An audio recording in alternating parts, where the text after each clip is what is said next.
গরম গরমের কারণে আমরা ওই ব্রিজের নিচে আইছি চাই আবার আজকেটা কিছু একটু বাতাস আছে দুই দিন খুব বেশি গরম আছে গরমের লাগিয়ে পাই আমরা অনেক অশান্তি ইলাকান গরম এই 15 বছরের মাঝে আমরা পাইছি না এটা বর্তমানে হইতে গেলে ওমান সৌদি ফেল এই গরমে বাংলাদেশের গরমে 3 দিন ধরে অনেক গরম গরমের লাগে মানুষ হাঁটতে পারে না গরমের লাগে মাটি শহরে গরম আকাশও গরম বাতাসও গরম লাগে আমরা খুব কষ্ট করতেছি গরমের যন্ত্রণায় গরমের মধ্যে বই আরাম পাই না ফ্যানের বাতাসও গরম লাগে আর তাপমাত্রা আগের থেকে অনেক বেশি গরমের যন্ত্রণায় ঘুম হয় না খাইনি হয় না গরমে কত আশঙ্কা করে গরমে বুঝছেন গরমে তো এখন বিয়র না বেশি গরম ঠান্ডা নাই গরম তোমার একবারে বেশি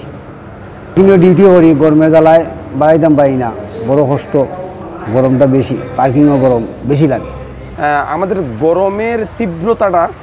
অনেক বেশি অসহনীয় পর্যায়ের গরম এর কারণ কি কারণ হচ্ছে আমরা প্রকৃতির উপর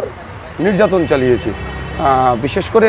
অবাধে বৃক্ষ নিধন করেছি অপরিকল্পিত নগরায়নের উদ্দেশ্যে আমরা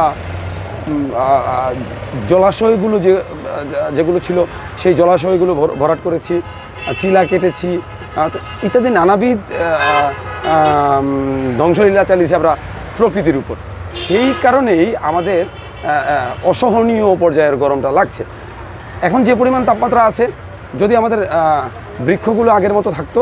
তাহলে কি আমাদের প্রশান্তির একটা জায়গা থাকতো আপনি এই সড়কটাই দেখুন আমরা যে জায়গায় দাঁড়িয়ে আছি আপনি যদি একটু বাইরে যান আপনি ছায়া তো পাচ্ছেন না তখন আপনার গরমের তীব্রতাটা আপনার বেশি হবে এটাই স্বাভাবিক তো আমাদেরকে এর থেকে পরিত্রাণের উপায় যদি বলি আমরা প্রথম উপায় হচ্ছে গাছ লাগাতে হবে গাছের যত্ন নিতে হবে গাছ লাগানো বাড়াতে হবে আমাদের পাহাড় টিলা যেটুকু আছে সেগুলোকে টিকিয়ে রাখতে হবে পুকুর জলাশয়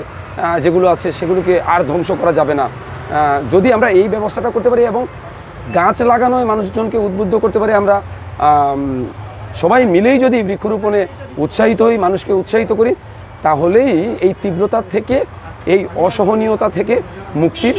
একটা পথ আমরা খুঁজে পাবো বা 3-4 দিন ধরে গরম খুব বেশি যাবো বৃষ্টি আইলে তো মোটামুটি একটু আরাম হইতো তো আল্লাহ শুক্রিয়া যেভাবে আল্লাহ চালায় না কাজও তেমন কোনো সমস্যা নাই আল্লাহ চাল্লাহ মোটামুটি বলা আলহামদুলিল্লাহ গরম অতিরিক্ত প্রচুর গরমের লাগে গাড়ি ঘোড়া পাওয়া যায় না ইনকাম তোলা যায় না এই গরম দিলে সামনে চলা যায় সামনে খাইবা সামনে থাকবা পরিস্থিতি খারাপ রিক্সা চালাইলে হাটও ধরে সমস্যা